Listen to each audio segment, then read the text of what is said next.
महापुराण की कथा कहती है, महाराज पूर्णिमा का जो चंद्र है वो विशाल का है और उस चंद्र की पूर्णता में हमारी अभिलाषाएं भी पूर्ण हो। आप में से कितने लोग हैं जो पूर्णिमा का व्रत करते हैं? जो माताएं करती हो जरा हाथ उठाइए। पूर्णिमा का व्रत जो करते हो ना आप लोग, रखिए हाथ।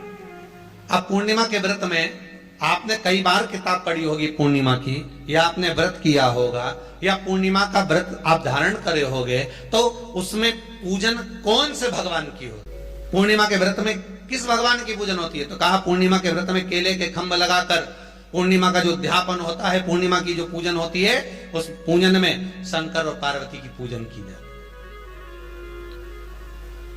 शिव और नारायण की पूजन करी जाती है, शंकर और पार्वती का स्मरण किया जाता है। किसकी पूजन होती है? शिव पार्वती।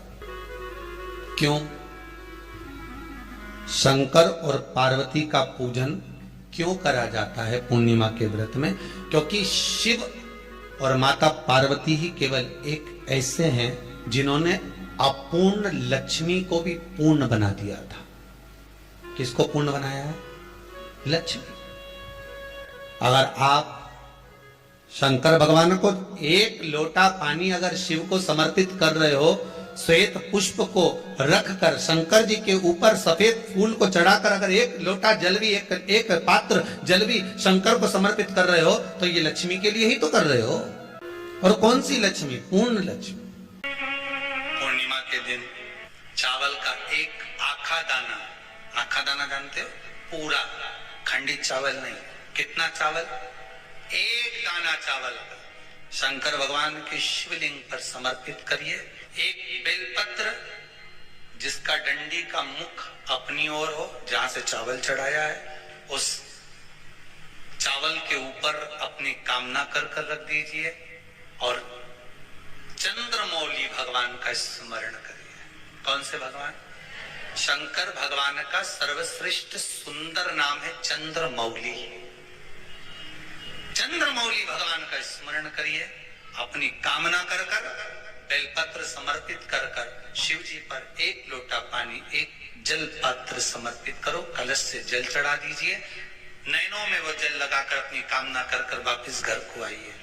अगली पूर्णिमा आएगी, जो कामना करी है मेरा चंद्रमौली भोलेनाथ उसे पूर्ण करेगी। चंद्रमौली घर में जहां पानी भर कर रखते हो, उसके नजदीक में एक कलश जिसमें अलग से ताजा जल भरा जाए और उस पर प्लेट ढकी हो और उस पर एक चावल का दाना रखा हो, उस जल को लेकर आओ।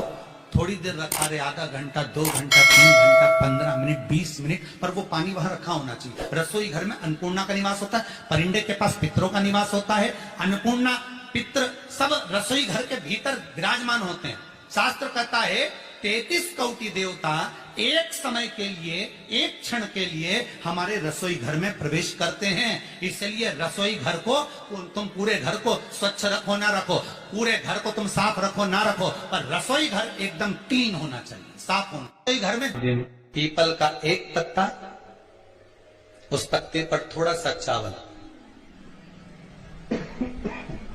थोड़ा सा चावल पूर्णिमा की रात्रि को अपने हाथ में लेकर, अपने नैनों से लगाकर, शरीर पर से स्वयं उतारकर उसको दरवाजे के पास रख दीजिए।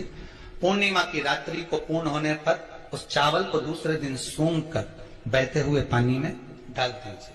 महाराज कितने भी रोग से ग्रसित हो गए, पीपल का एक पत्ता 52,000 ब्राह्मण की साक्षी कराता है। महाराज बहुत ध्यान देना, पीपल के वृक्ष में स्वयं नारायण का, मेरे कृष्ण का वास है।